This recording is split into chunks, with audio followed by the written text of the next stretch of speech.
গোটেই বছৰটো ধৰি আমি অপেক্ষা কৰি থকা মাহটো হৈছে জুন মাহ। কিয়নো এই জুন মাহত মোৰ ল'ৰাটোৰ কলেজ গৰম বন্ধৰ ছুটি দিয়ে আৰু গোটেই বছৰটো আমি এই মাহটোৰ বাবে যেনি তেনি ফুৰিব যাবলৈ অপেক্ষা কৰি থাকোঁ। জুন মাহৰ বাহিৰে গোটেই বছৰটোত সি আৰু বেলেগকৈ দীঘলীয়া ছুটি নাপায়।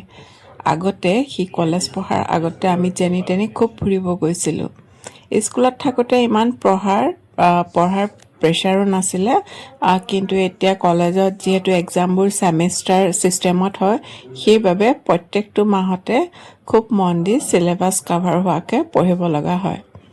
যদিও চিলেবাছবোৰ বহুত ডাঙৰ নহয়, সি যিহেতু BTech কৰি আছে কম্পিউটাৰ ছায়েন্স ইঞ্জিনিয়াৰিঙত, চিলেবাছটো তাৰ ফেভৰিটো হয় আৰু খুব দীঘলীয়াও নহয়, কিন্তু তথাপিও পঢ়াটো আৰু পঢ়াই হয়, এক্সামৰ বাবে ভালকৈ প্ৰিপেয়াৰ কৰিব লগা হয়েই। এইবাৰ জুন মাহত আমি গুজৰাটৰ আহমেদাবাদলৈ বুলি গৈছিলোঁ। সেইটো আমাৰ নতুন ঠিকনা বৰ্তমানৰ। আজি 2 মাহমানৰ আগত এওঁ গুজৰাটৰ আহমেদাবাদলৈ ট্ৰান্সফাৰ হ'ল আৰু মোৰ ল'ৰাই এইবাৰ আহমেদাবাদৰ আমাৰ নতুন ঘৰলৈ প্ৰথম যাত্ৰা।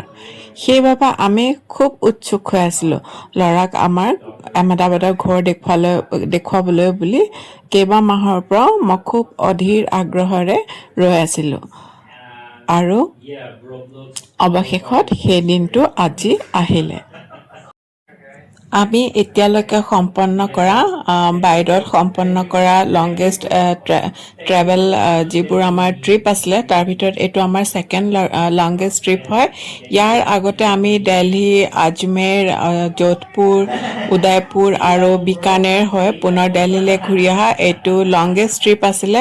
প্ৰায় 1600 কিলোমিটাৰ দীঘলীয়া যাত্ৰা আছিলে আৰু আজিৰ এই দিল্লী টু আহমেদাবাদৰ ট্ৰিপটো ছেকেণ্ড লংগেষ্ট ট্ৰিপ হয়। এইটো প্ৰায় 1200 কিলোমিটাৰমান দীঘলীয়া হয়।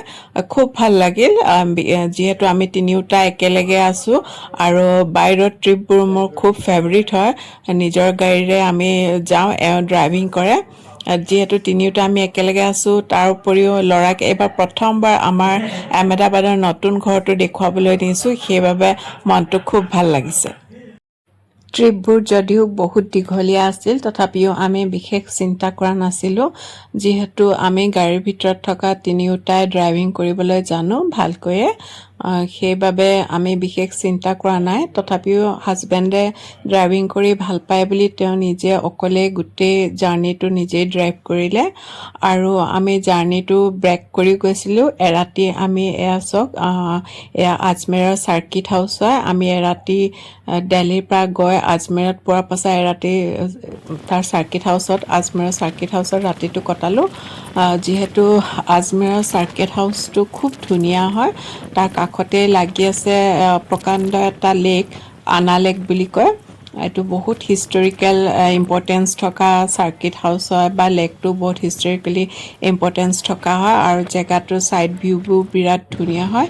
সেইবাবে আমি ৰাতিটো আজমেৰতে এনজয় কৰিম বুলি, ছাইট ছিইং কৰিম বুলি তাতেই থাকি দিলোঁ আৰু পিছদিনা আমি পুনৰ আহমেদাবাদলৈ বুলি যাত্ৰা আৰম্ভ কৰিছিলোঁ। এয়া এনালেকৰ কাষৰ ভিউবোৰ দেখিছেনে? প্ৰকাণ্ড এটা লেক হয়, সাগৰ সদৃশ হয়। সাগৰৰ দৰে ইয়াত সৰু সুৰা ঢৌ উঠি থাকে। ৰাতিৰ আন্ধাৰত আপোনালোকে ভালকৈ দেখি পোৱা নাই, কিন্তু বিৰাট এটা ডাঙৰ লেক আৰু বিৰাট সুন্দৰ হয়। ইয়াত বটিং কৰাৰ ব্যৱস্থাও আছে, দিনত বটিং কৰিব পৰা যায়। আৰু এই লেকটোৰ চাৰিওফালে থকা আজমেৰ চিটিখন দেখিছেনে? ইমান ধুনীয়াকৈ দিৱালীৰ লাইটৰ দৰে একদম পোহৰত জকমকাই আছে, খুব ভাল লাগে। আমি চাৰ্কিট হাউচতে ৰাতিৰ আহাৰ গ্ৰহণ কৰি এই লেকটোৰ কাষত অলপ এনেই ফুৰিবলৈ বুলি ওলাই আহিলোঁ। অলপ ফটো ল'লোঁ, অলপ ভিডিঅ'গ্ৰাফী কৰিলোঁ, চেলফি ল'লোঁ। আমি তিনিওটাই নিজৰ মাজতে অলপ ফূৰ্তি ফাৰ্তা কৰি আনন্দ কৰিলোঁ। যিহেতু বহুত দিনৰ পাছত আমি এনেকৈ অৱসৰৰ বাবে সময় পাইছোঁ। ল'ৰাটোৰ এইটোৱে আটাইতকৈ দীঘলীয়া বন্ধ হয় আৰু ইয়াৰ পাছত দীপাৱলীৰ সময়ত হয়তো 3-4 দিনমান ছুটি পাব। গোটেই বছৰটোত মাত্ৰ এইকেইটাই ছুটি হয়। তাৰপাছত আকৌ আমি পুনৰ তিনিওটাই নিজৰ নিজৰ জীৱনত ব্যস্ত হৈ পৰিম। সেইবাবে এই সময়কণ আজিৰ আমাৰ বাবে খুব স্পেচিয়েল হয় আৰু আমি যিমান পাৰোঁ সুন্দৰভাৱে উপভোগ কৰিবলৈ চেষ্টা কৰিছোঁ।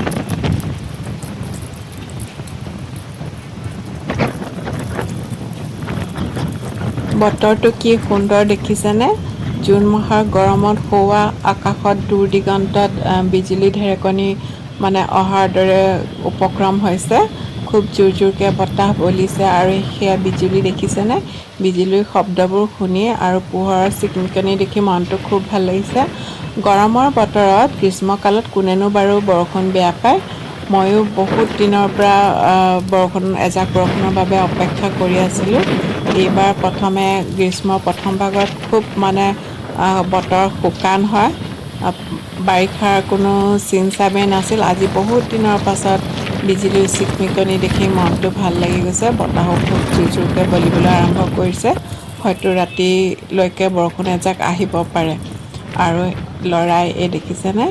এই যে বিজুলী ঢেৰেকণিৰ যি দৃশ্য, এইখিনি তাৰ কেমেৰাত সি বন্দী কৰিবলৈ চেষ্টা কৰিছে। আৰু ওপৰত আমাৰ পিছফালে আমি থকা চাৰ্কিট হাউচটোৰ এটা ৰাজকীয় দৃশ্য।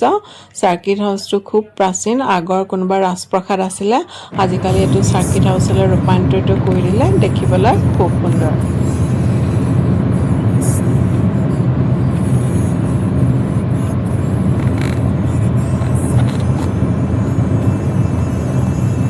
আৰু পিছদিনা পুৱা এয়া চাওক, আমি গা পা ধুই ফ্ৰেছ হয় অকণমান চাহ খাই পুনৰ আহমেদাবাদলৈ বুলি আজমেৰৰ পৰা আমাৰ যাত্ৰা আৰম্ভ কৰিলোঁ। আমি আজমেৰৰ পৰা ভায়া উদয়পুৰ হয় আহমেদাবাদলৈ বুলি গৈ আছোঁ।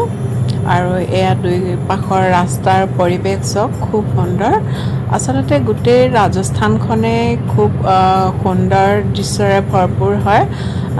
বেলেগ ষ্টেটত থকা মানুহে ভাবে ৰাজস্থান মানে চাগে কেৱল মৰুভূমি, শুকান ঠাই বা খুব গৰম দিনত বাৰু গৰম হয়, কিন্তু এনেকুৱাও নহয় যে কেৱল বালি বা মৰুভূমি তেনেকুৱাও নহয়।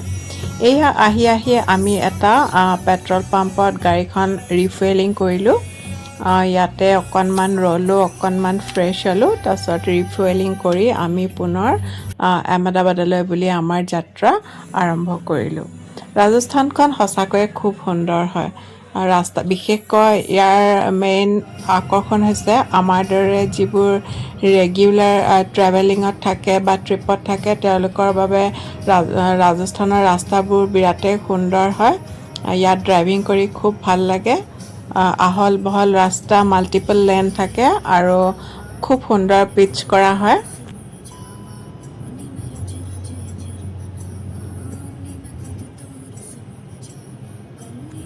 সন্মুখত নীলা আকাশ, দুইপাশৰ সুন্দৰ গছ-গছনিৰে ভৰপূৰ দৃশ্য, আহল বহল ধুনীয়া পিচ দিয়া ৰাস্তা আৰু আপোনাৰ গাড়ীৰ সুন্দৰ মিউজিক ছিষ্টেমত এটা ধুনীয়া গান লগাই পৰিয়ালৰ সৈতে লং ড্ৰাইভত যোৱাটোৱে হৈছে পৃথিৱীৰ আটাইতকৈ আমোদজনক এক্সপেৰিয়েঞ্চ। জীৱনত ইয়াতকৈ বেছি আৰু কি লাগে? মাজে মাজে সৰু সুৰা টি ব্ৰেক লওক, স্নেক্স ব্ৰেক লওক। এয়া আমিও ব্ৰেক ল'লোঁ এটা জেগাত ৰখি, উদয়পুৰ পোৱাৰ আগে আগে এটা জেগাত ৰখি অকণমান ডাবৰ পানী খাই ল'লোঁ। যিহেতু এতিয়া গৰম দিন, ডিহাইড্ৰেশ্যন হ'ব পাৰে, সেইবাবে আমি অকণমানি ব্ৰেক এটা লৈ অকণমান ডাব নাৰিকলৰ পানী খাই আকৌ যাত্ৰা আৰম্ভ কৰিলোঁ। এয়া দেখিছেনে, মাজে মাজে ৰাস্তাটোৰ দুই কাষে কেতিয়াবা সৰু সৰু পাহাৰ সদৃশ মাটিৰ টিলা দেখিবলৈ পোৱা যায়, কেতিয়াবা ডাঙৰ ডাঙৰ পথাৰ দেখিব পোৱা যায়, কেতিয়াবা সেউজীয়া গছ-গছনিৰে ভৰপূৰ আৰু ৰাস্তাটো প্ৰায় খালী বুলিয়েই ক'ব পাৰি। গাড়ী অহা যোৱা কৰি আছে যদিও পাতলীয়া হয়। তাতে ৰাস্তাটো আহল বহল, টুইষ্ট এণ্ড টাৰ্ণিং থকা এটা মুঠতে কমপ্লিট এজন ৰেগুলাৰ ট্ৰেভেলাৰে যেনেকুৱা বিচাৰে তেনেকুৱা এটা কমপ্লিট পেকেজ হয়। এইটো এটা একদম মনত থাকি যোৱা এটা সুন্দৰ এক্সপিৰিয়েঞ্চ আমাৰ জীৱনৰ। দেখিছেনে কিমান ধুনীয়া ৰাস্তাটোৰ। এইদৰে গান শুনি শুনি ধুনীয়া ৰাস্তা আৰু তাৰ দুই কাষৰ ভিউ উপভোগ কৰি কৰি আমি নিজৰ মাজতো হাঁহি ফূৰ্তি কৰি গৈ আছোঁ আৰু গৈ গৈ আমি উদয়পুৰৰ আশে পাশে পাইছোঁহি। ইয়াৰ পৰা আৰু উদয়পুৰলৈ বেছি দূৰ নাই, আমি উদয়পুৰতে লাঞ্চ কৰিম বুলি ভাবি গৈ আছোঁ। প্ৰপাৰ চিটিৰ ভিতৰত নোসোমাওঁ, আমি বাইপাছ হৈ ওলাই যাম উদয়পুৰৰ কাষেৰে, আৰু তাতে আমি কোনোবা এটা জেগাত লাঞ্চ কৰিম বুলি ভাবি গৈ আছোঁ। আৰু এইদৰে গৈ গৈ আমি উদয়পুৰৰ বাইপাছ পালোঁহি। তাতে কোনোবা এটা ৰেষ্টুৰেণ্টত আমি খানা খাই ল'লোঁ। ল'ৰাই যিহেতু ৰাইচ খায়ে ভাল পায়, সি ৰুটি চুটি বেছি ভাল নাপায়, ৰুটিজাতীয় বস্তু, সেইবাবে তাৰ বাবে এয়া বিৰিয়ানী অৰ্ডাৰ কৰি দিয়া হ'ল। আমি এনেকুৱা চলা ভাতুৰা টাইপৰ বস্তুৱে খালোঁ আৰু এওঁ পুৰি ল'লে, মই পুৰি ল'লোঁ, এওঁ চলা ভাতুৰা ল'লে। তাৰপিছত আমি দুয়োটাই শ্বেয়াৰ কৰি আৰু এনেকৈ খাই মেলি ওলালোঁ পুনৰ আমাৰ ডেষ্টিনেশ্যনলৈ বুলি। বহুত দিনৰ পাছত পুৰি খালোঁ। ঘৰত আজিকালি পুৰি হেল্থৰ কাৰণে পুৰি বনোৱা নহয়েই। পুৰি চব্জি খাই খুব ভাল পাওঁ, কিন্তু স্বাস্থ্যৰ প্ৰতি লক্ষ্য ৰাখি এইবোৰ খোৱা নহয়। আৰু ল'ৰাই এইবোৰ বৰ বেছি ভাল নাপায়। আটাৰ পৰা বনোৱা বস্তু, পুৰি, ৰুটি, পৰাঠা এইবোৰ সি নাখায়েই পৰাপক্ষত। আৰু তাৰ বাবে এয়া পালক পনীৰ ল'লোঁ। সি বিৰিয়ানীৰ লগত পালক পনীৰ খাই ভাল পায়। তেনেকৈ আমিও আৰু কিবা কিবি অলপ ছাইড ডিছ ল'লোঁ। খাই মেলি আমি পুনৰ অকণমান ৰেষ্ট কৰি যাত্ৰা পুনৰ আৰম্ভ কৰিলোঁ। এয়া দেখিছেনে, নাথদুৱাৰ, এই জেগাডোখৰৰ নাম নাথদুৱাৰ। আমি নাথদুৱাৰৰ ওচৰতে আচলতে খানা খালোঁ। ইয়াৰ পাছতে ইয়াৰ পৰা উদয়পুৰ বেছি দূৰ নহয়, আৰু ইয়াৰ পাছতে আমি উদয়পুৰ পাম। সেয়া দেখিছেনে, নাথদুৱাৰত থকা শিৱৰ ষ্টেচুটো, এইটো বহুত ওখ হয়। ইয়াত বিৰাট ধুনীয়া লেজাৰ শ্ব' এটাও হয়। আমি ইয়াৰ আগৰবাৰ উদয়পুৰলৈ আহোঁতে ৰাতি থকাকৈ আহিছিলোঁ। তেতিয়া আমি নাথদুৱাৰত ৰাতি লেজাৰ শ্ব' চাইছিলোঁ, বা নাথদুৱাৰৰ এই যে শিৱলিংগটো আছে, বা ইয়াৰ ওচৰত এটা কৃষ্ণ চাৰ্কেল বুলি জেগা এটা আছে, সেইখিনি চাবলগীয়া জেগা, খুব ভাল লাগে। ইয়াৰ আগতে আমি আহোঁতে এইখিনি খুব সুন্দৰকৈ উপভোগ কৰিছিলোঁ। আৰু ইয়াৰ পৰা আৰু চাগে 30 কিলোমিটাৰমান, 20-30 কিলোমিটাৰমান দূৰতে উদয়পুৰ আছে। আৰু এইফালে বেক ছিটত ল'ৰাই দেখিছে এনজয় কৰি কৰি ফোন চাই আছে। পূৰা বেক ছিটটো সি অকলে এনজয় কৰিছে, আৰু আমি আগফালে বহি। মোৰ যে সৰুকালৰ পৰাই গাড়ীত যাবলৈ খুব ভয় লাগে। এটা সৰুকালৰ পৰাই ফবিয়া আছে। গাড়ীত উঠি ক'ৰবালৈ গ'লে এনেকুৱা লাগে যেন এক্সিডেণ্ট হৈ যাব। বিশেষকৈ গাড়ীৰ ওচৰে পাঁজৰে আমাৰ নিজৰ গাড়ীৰ ওচৰে পাঁজৰে বেলেগ গাড়ী থাকিলে মোক খুব ভয় লাগে। আৰু অভাৰটেক কৰাৰ সময়তো ভয় লাগে, বা বেলেগ গাড়ী আমাক অভাৰটেক কৰাৰ সময়তো বহুত ভয় লাগে। ড্ৰাইভিং কৰিলে সদায় স্পীড লিমিটতেই থয়, কণ্ট্ৰল স্পীডতে গাড়ী ড্ৰাইভ কৰে। তথাপিও মই সদায় কাষত বহি হেণ্ডিমেনগিৰি কৰিয়েই থাকোঁ। এফালৰ পৰা গাড়ী আহিছে, সেইফালৰ পৰা গাড়ী আহিছে, ছাইড এৰি দিয়া, হৰ্ণ বজোৱা, স্পীড কমোৱা, স্পীড বঢ়োৱা, এইবোৰ মানে ডাইৰেকশ্যন দিওঁতে না মই মানে ভালকৈ কেতিয়াবা সময়কণ মানে উপভোগ কৰিবই নাপাওঁ। মানে মোৰ এটা সৰুকালৰ পৰাই ফবিয়াটো আছে। এতিয়া ইমান বয়স হ'লে এতিয়ালৈকেও মোৰ বাহিৰত ট্ৰিপবোৰত গাড়ীত যাবলৈ বৰ ভয় লাগে। এওঁ চলালেতো অলপ ঠিকে কণ্ট্ৰল স্পীডত চলায় গাড়ী, কিন্তু বেলেগে চলালে যে মোৰ আৰু ভয় লাগে। সেইবাবে ল'ৰাই ড্ৰাইভ কৰিলে মই নবহোৱেই গাড়ীত। মানে তাক মই গাড়ীত থাকিলে তাক ড্ৰাইভ কৰিব নিদিওঁৱেই। যদিও সিও ভালেই চলায়, তথাপিও মোৰ মানে ইমান মানে বিশ্বাস নহয়। এওঁৰ ওপৰত যিমান বিশ্বাস আছে, তেনেকৈ মই এতিয়ালৈকে বেলেগ কাকো বিশ্বাস নকৰোঁ। বেলেগ ড্ৰাইভাৰক কেতিয়াও বিশ্বাস নকৰোঁ, বৰ ভয় লাগে। সেইবাবে এই ফবিয়াটোৰ কাৰণে মই বহু সময়ত মানে ট্ৰিপবোৰ এনজয় কৰিব নোৱাৰোঁ। চৌপাশৰ পৰিৱেশবোৰ ভয়ে ভয়ে যাওঁতে সময়খিনি পাৰ হৈ যায়। আপোনালোকৰ কাৰ বাৰু মোৰ নিচিনা এনেকৈ ভয় লাগে গাড়ীত বহিবলৈ, ক'বচোন। মোৰ কিন্তু সঁচাকৈ বৰ ভয় লাগে।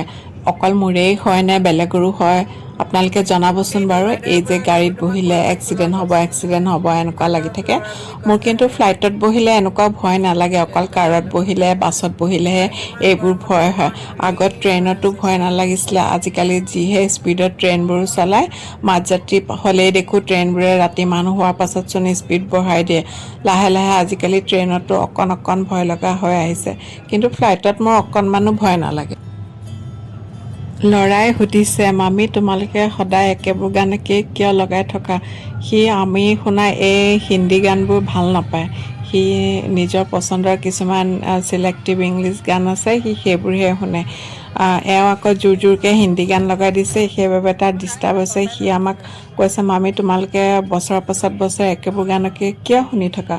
ময়ো তাক কৈছোঁ, আমি বছৰ পাছত বছৰ তিনিটা একেকেইটা মানুহে যিহেতু ঘূৰি ফুৰোঁ, সেইকাৰণে আমাৰ গানবোৰো একেই হয়। আৰু এইবোৰ পাপাই ভাল পোৱা গান হয়, সেইকাৰণে তোমাৰ কিবা ক'বলগীয়া আছে যদি পাপাকেই কোৱা। এনেদৰে আমি কোৱাকুই কৰি উৎপাত কৰি নিজৰ মাজতে হাঁহি ফূৰ্তি কৰি গৈ আছোঁ। আৰু যাত্ৰাটো আমাৰ যথেষ্টখিনি আগবাঢ়িলে। আমি উদয়পুৰ বাইপাছৰ পৰা বৰ্তমান গৈ আছোঁ। এই মাইনাটো নিজৰ চিটত থাকিব নিবিচাৰে। কলেজ পালেহি, এতিয়া নাৰ্চাৰী ল'ৰা ছোৱালীৰ নিচিনা মাজে মাজে সি নিজৰ চিটৰ পৰা ওলাই আগফালে গুচি আহে। ৰাইজসকল চবেই চাওক ইয়াত, এই কলেজত পঢ়া মাইনা। এই পাণ খাই মোৰ গোটেই দাঁতত পাণৰ পাত লাগি আছে। মানুহে চবেই দেখিব ভিডিঅ'ত। বেকা বেকি দাঁতৰ অৱস্থা। পাণ খালো যে পাণবোৰ দাঁতৰ পকাত লাগি আছে।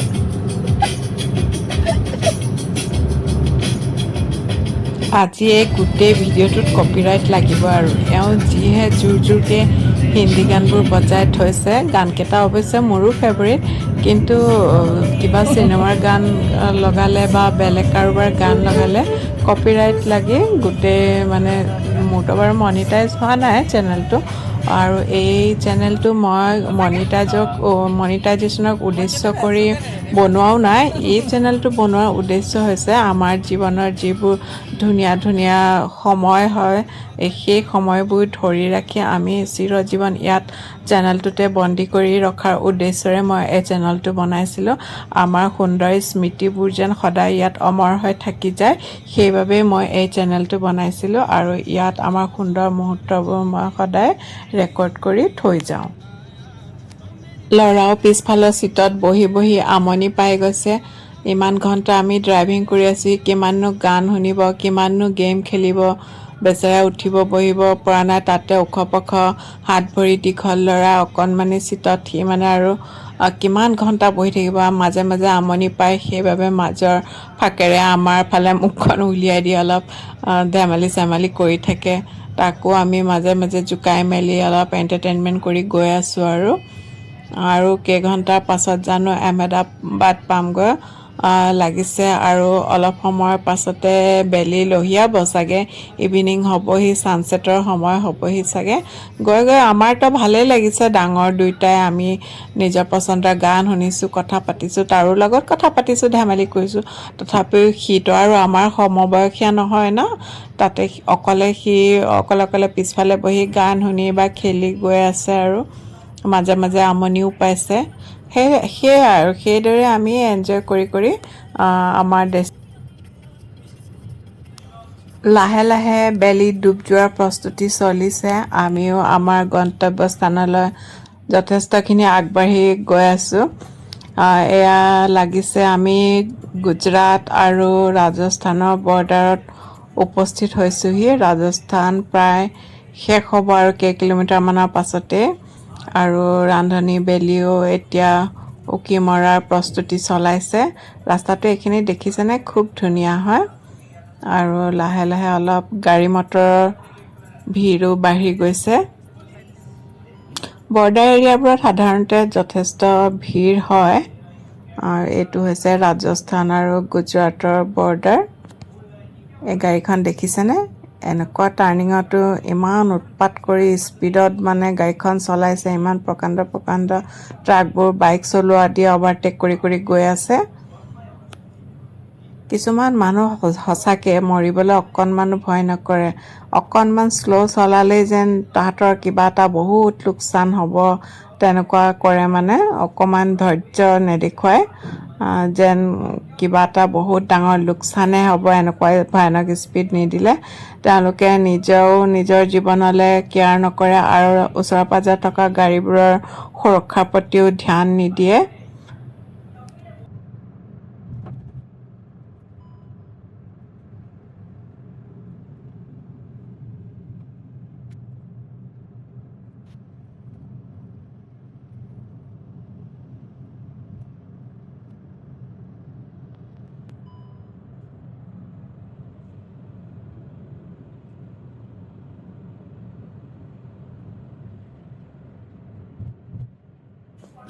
আৰু এইদৰে আহি প্ৰায় সন্ধিয়া সময়ত আমি ৰাজস্থান গুজৰাট বৰ্ডাৰ ক্ৰছ কৰি আমি আহমেদাবাদ চহৰৰ উপকণ্ঠত উপস্থিত হ'লোহি।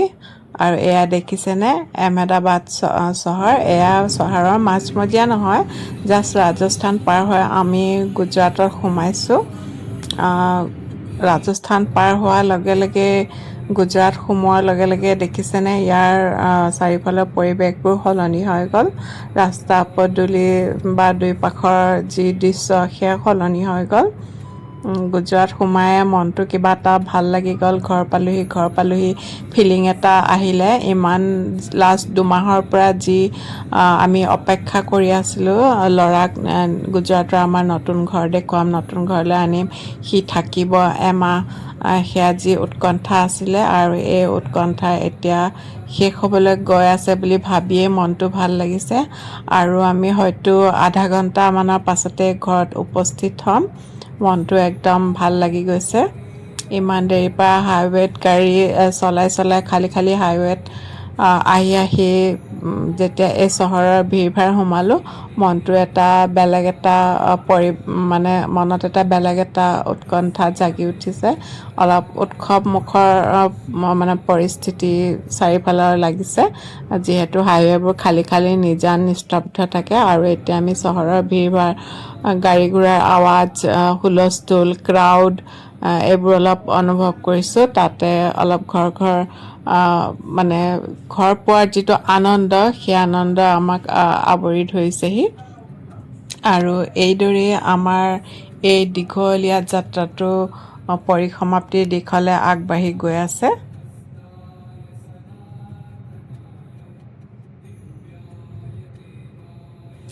যিমানেই ঘৰৰ ওচৰ পাইছোঁহি, সিমানেই মনত বহুত কিবা কিবি প্লানিং বনাবলৈ ধৰিছোঁ। মনত বহুত কিবা কিবি কথা ঘূৰপাক খাব ধৰিছে। ল'ৰাটো যিহেতু এমাহলৈ বুলি লৈ আহিছোঁ, এমাহ আমি কি কৰিম, তাক ক'ত ফুৰাবলৈ নিম, কি খুৱাম। যিহেতু খোৱাত সি বৰ পাৰ্টিকুলাৰ হয়, যি টি বস্তু নাখায় আমাৰ দৰে। এইবোৰ বেছি তেলীয়া, চিঙৰা, পুৰি, পাৰাঠা বা অন্যান্য যিবোৰ আমাৰ ইণ্ডিয়ান স্নেক্স আছে, স্পাইচি, অইলি, সেইবোৰ সি খাই ভাল নাপায়। সেইবাবে আমি কেনেকুৱা জেগাত খাবলৈ যাম, কোনখন ৰেষ্টুৰেণ্টত, সেইবোৰ আমি বহুত দিনৰ পৰা ভাবি থৈছিলোঁ মনতে। তাৰ ওপৰতে আৰু ক'ত যাম, নতুন ঠাই দেখুৱাম, বা চিটিৰ ভিতৰতে, আহমেদাবাদ চিটিৰ ভিতৰতে আমি কি তাক চাবলৈ নিম, কি জেগালৈ তাক নিলে সি এনজয় কৰিব, তাক ধ্যান দি আমি প্ৰত্যেকটো বস্তু প্লান কৰিছিলোঁ যে এই জেগাত নিম, এনেকুৱা জেগাত খাম, চিনেমা চাম, মুভি টাইমটো আমি তিনিওটা একেলগে খুব এনজয় কৰোঁ। আগত যেতিয়া সি ক্লাছ 12ত পঢ়ি আছিলে বা ক্লাছ 10ত পঢ়ি আছিলে, তেতিয়া খুব পঢ়াৰ প্ৰেছাৰ থাকে। সেইবাবে তাক ডিষ্ট্ৰেছ কৰিবলৈ আমি মুভি দেখুৱাবলৈ লৈ যাওঁ, সি ভাল পোৱা ধৰণৰ মুভি। আৰু মুভি চাই থাকোঁতে আমি সি ভাল পোৱা ধৰণৰ স্নেক্সবোৰ অৰ্ডাৰ কৰোঁ, সেইবোৰ এনজয় কৰোঁ। এতিয়াও আমি তাক ছেইম প্ৰচিডিউৰতে পঢ়াৰ পৰা ডিষ্ট্ৰেছ কৰিবলৈ চেষ্টা কৰোঁ। যিহেতু আজিকালি ল'ৰা ছোৱালীবোৰৰ বহুত পঢ়াৰ ষ্ট্ৰেছ থাকে ন। তাৰ পাছত আৰু আমি কি চাম, আমাৰ বহুত বছৰৰ পৰা 12টা জ্যোতিৰ্লিং কমপ্লিট কৰাৰ আমি এটা মুহিমত আছোঁ, এটা চলাই আছোঁ আৰু যে আমি তিনিওটা 12টা জ্যোতিৰ্লিং চাম। তেনেকৈ মোৰ হাজবেণ্ডৰ আৰু এটাহে বাকী আছে চাগে চাবলৈ, আৰু মোৰ আৰু ল'ৰাৰ 2টা আছে চাবলৈ, কমপ্লিট হ'বলৈ 12টা জ্যোতিৰ্লিং। যিহেতু ইয়াতো এটা জ্যোতিৰ্লিং আছে খুব ডাঙৰ গুজৰাটত, সোমনাথ জ্যোতিৰ্লিং, তাক সেইটো দেখুৱাবলৈ নিম বুলি ভাবিছোঁ। তেনেকুৱা আমাৰ বহুত প্লানিং আছে। এওঁ আৰু মই বহুত বছৰ আগতে দ্বাৰকা, আৰু এটা জ্যোতিৰ্লিং আছে গুজৰাটত, নাগেশ্বৰ জ্যোতিৰ্লিং বুলি কয়, সোমনাথ জ্যোতিৰ্লিং আৰু নাগেশ্বৰ জ্যোতিৰ্লিং, 2টা জ্যোতিৰ্লিং আছে। আমি বহুত বছৰ আগত এওঁ আৰু মই নাগেশ্বৰ জ্যোতিৰ্লিং আৰু দ্বাৰকা দৰ্শন কৰি থৈছোঁ, কিন্তু ল'ৰাক এবাৰ আকৌ দেখুৱাম বুলি আকৌ তাৰ লগত আমি প্লান কৰিছোঁ যে আমি নাগেশ্বৰ জ্যোতিৰ্লিং চাম, সোমনাথ জ্যোতিৰ্লিং চাম, তাৰপিছত দ্বাৰকা চাম বুলি। এইবোৰ বহুত কিবা কিবি প্লানিং আছে। এইবোৰ আমি ঘৰ গৈ পালেহে এতিয়া এটা এটাকৈ চিজিল কৰি কোনটো বস্তু আগত চাম কোনটো বস্তু পিছত চাম এমাহৰ ভিতৰত আমাৰ বহুতখিনি মানে ট্ৰিপ আছে কমপ্লিট কৰিবলৈ আৰু ল'ৰাৰ লগত আমি কেনেদৰে সময় অতিবাহিত কৰিম এমাহ সেইখিনিও চিজিল কৰিব আছে এইবোৰকে ভাবি ভাবি আমি এয়া চাওক আহমেদাবাদ চিটিৰ ভিতৰত প্ৰায় সোমালোহিয়ে আৰু হয়তো কেইমিনিটমানৰ পাছতে আমি আমাৰ ঘৰত উপস্থিত হ'মহি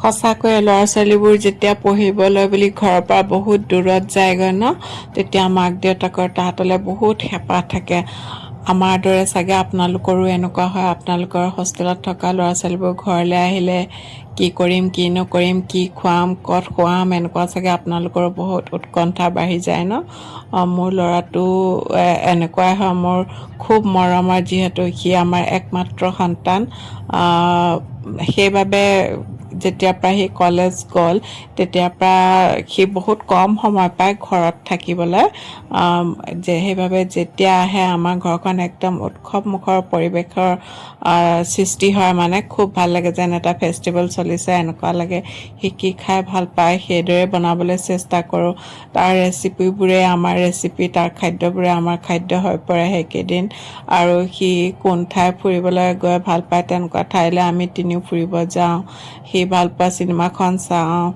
তেনেকুৱা আৰু মানে তাৰ পচন্দৰ অনুসৰি তাক কিবা কিবি বস্তু কিনি দিবলৈ চেষ্টা কৰোঁ ইয়াৰ উপৰিও তেওঁ অফিচৰ ছুটিবোৰো মিলাব লগা হয় এওঁৰ অফিচৰ ছুটি তাৰপাছত ল'ৰাৰ পচন্দ অপচন্দ এইবোৰ গোটেইবোৰ মিলাওঁতে মোৰ অৱস্থা বেয়া হৈ যায়গৈ সকলোবোৰ মই মেনেজ কৰিব লাগে মানে প্লান এক্সিকিউশ্যন গোটেইখিনি ময়ে চাব লাগে কিদৰে কৰা হ'ব এওঁ যাতে অফিচতো একো হেম্পাৰ নহয় তাৰপাছত ল'ৰাৰো যাতে মন ভাল লাগে মানে মোৰ ল'ৰাটোৰ মানে পচন্দ অপচন্দবোৰ বৰ পাৰ্টিকুলাৰ হয় অন্য ল'ৰা ছোৱালীৰ দৰে মানে যি পায় তাকে নাখায় য'ত ত'ত ফুৰিব নাযায় মানে যি টি নিপিন্ধে তাৰ মানে পচন্দবোৰ বৰ মানে পাৰ্টিকুলাৰ হয় মানে সেইবাবে এইবোৰ বৰ বিশেষ ধ্যান দিব লগা হয় সকলো মাক বাপেকৰে চাগে এনেকুৱাই উৎকণ্ঠা হয় নিজৰ নিজৰ ল'ৰা ছোৱালীৰ প্ৰতি এনেকেই মৰম থাকে জীৱনতনো আৰু কি আছে সেই এটাই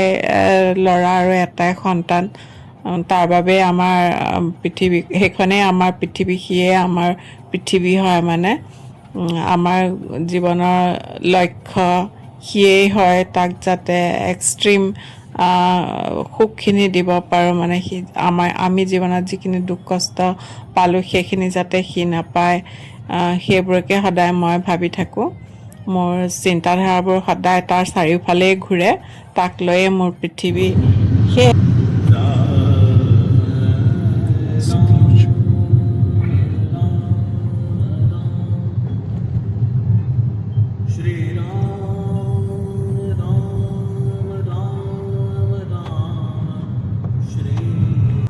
আৰু অৱশেষত এয়া আহমেদাবাদ চিটিৰ ভিতৰত সোমালোঁ সেই চিটিৰে মাজমজিয়া বুলি ক'ব পাৰে আহমেদাবাদ চিটিখনৰ কিছুমান জেগা ইমান ধুনীয়া নহয় এয়া চিটিত জাষ্ট আমি সোমাইছোঁ কিছুমান এৰিয়া ধৰক যেনেকুৱা গান্ধী নগৰলৈ যোৱা ৰাস্তাটো সেই ৰাস্তাখিনিত যেতিয়া আপুনি উপস্থিত থাকিব তেতিয়া আপোনাৰ এনেকুৱা লাগিব যেন আপুনি আমেৰিকা বা ইউৰোপৰ কোনোবা এটা সুন্দৰ ৰাস্তাৰ ওপৰত আছে এনেকুৱা খুব ধুনীয়াকৈ মানে ৰাস্তাৰ দুয়োপাশ ধুনীয়াকৈ সজোৱা হয় গছ গছনি লগোৱা হয় এইখিনি জাষ্ট আমি আহমেদাবাদ চিটিৰ ভিতৰত সোমোৱা দৃশ্য হয় এইখিনি খুব ভিৰ ভাৰ কিন্তু আমি যেতিয়া আৰু আগলৈ যাম তেতিয়া কিছুমান ইমান ধুনীয়া ধুনীয়া আহমেদাবাদত ৰাস্তা আছে ন আপোনাৰ নালাগিবই যেন আপুনি ইণ্ডিয়াত আছে আৰু ইয়াৰ চিটিৰ মাজমজিয়াতে যিটো গমটি ৰিভাৰ বেংক আছে ইমান সুন্দৰ চাবলগীয়া হয় আপোনালোক যেতিয়া আহমেদাবাদ আহিব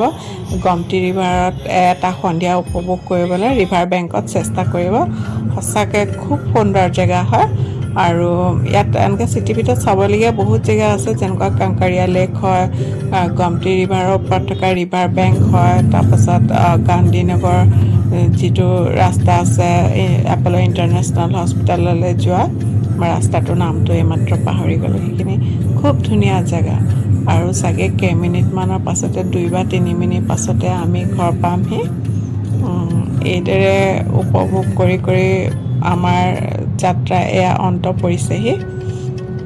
আগলৈ ইয়াৰ পাছত আমি কি কৰিলোঁ মই পৰৱৰ্তী ভিডিঅ'ত দেখুৱাবলৈ চেষ্টা কৰিম। আহমেদাবাদত মোৰ ল'ৰাটো থকাকালীন আমি ক'ত ফুৰিলোঁ, কি চালোঁ, সেইবোৰ আপোনালোকক সৰু ভিডিঅ' বনাই দেখুৱাবলৈ চেষ্টা কৰিম। আজিৰ ভিডিঅ'টো বৰ দীঘলীয়া হৈ গ'ল, যিহেতু জাৰ্ণিটো বহুত দীঘলীয়া আছিলে, মনতো বহুত কিবাকিবি কথাই ঘূৰপাক লগাই আছিলে, কথাবোৰ কাৰোবাক কওঁ লাগি আছিলে। এই ভিডিঅ'ৰ মাধ্যমতে আপোনালোকক ক'লোঁ বা মোৰ নিজলৈ বুলি আগলৈ স্মৃতিৰ ভঁৰালত সাঁচি থলোঁ।